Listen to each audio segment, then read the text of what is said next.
nasod sa Pilipinas.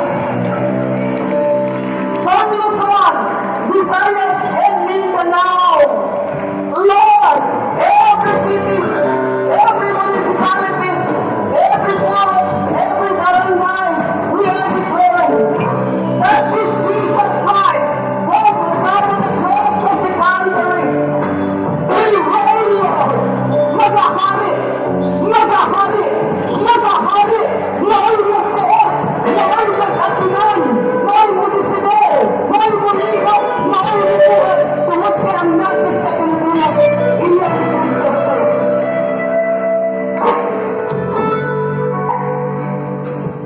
And I thank you so much. We have compromised, Lord, ng mga Kristohano. Dili makikapin sa buwan sa kalipit. Ang mga naila kapag pagkaroon ng Kristo sa ilang kasing-kasing, dili mo apin sa trabaho sa kaaway.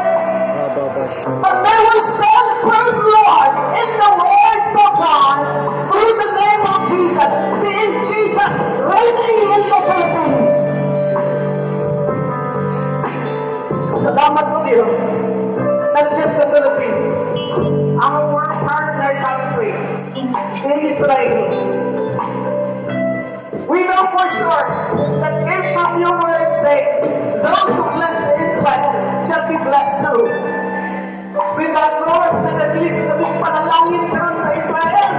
Until such time na magtuo sila kanimo. Until such time na magbalik sila kanimo, Diyos. And this nation, nilimuhodang sa pagtiklara, kakanang nasura ang iyong pinili ng nasong Israel. Kinang Pilipinas, magtiklara na ilang sa Diyos si Cristo Jesus.